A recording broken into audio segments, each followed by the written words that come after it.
1000 টাকা। রাখেন আপনি, আপনার কাছে যেমন লাগবে খরচ করুন। আল্লাহ তোমার বাসায় রোগ বাজান, তুমি ভালো থাকো।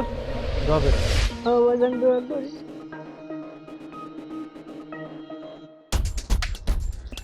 আচ্ছা, তুমি যে তাকে টাকাটা দিয়েছো, তোমার তো এটা ঠিক হয়নি, কারণ ওদের এইটা হচ্ছে বিজনেস। ওরা মিথ্যা বলে যার তার কাছ থেকে যা মনে চায় তাই নিতে পারে। শোনো, আমি তাকে টাকা দিয়েছি আমার নিজের জন্য, এটা আমার স্যাটিসফ্যাকশন। সে কিভাবে টাকা নিয়ে খরচ করবে বা সে কি করতেছে সেটা আমার কাছে আসলে ফ্যাক্ট না আমি মনে করি।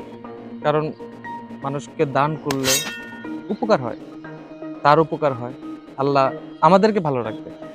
এই কারণে আসলে আমি এত কিছু ভেবে চিন্তে দিই না। আর যদি তারা করে থাকে করুক না, তাদের হিসাব তারা দিবে। এর জন্য তো তোমার আমাকে এত বেশি ভাল লাগে। সত্যি সত্যি, তাহলে চলো এখন আইসক্রিম খাবো। আর ও আমাকে অনেক ভালোবাসে, যদি আপনি অনুমতি দেন তাহলে আমরা বিয়ে করতে চাই। কি কথা কি সত্যি? তুই কাউকে ভালোবাসিস? ঠিক আছে, আমার যখন রাজি আমিও রাজি। ও আচ্ছা, তাহলে এই কারণে আমাকে বারবার করে জিজ্ঞাসা করা হয় সাকিব কি করে, সাকিব কেমন আছে, কি করছে, কোথায় যাচ্ছে। তাই না, এইসব চলে চলে চলে। আমি রাজি।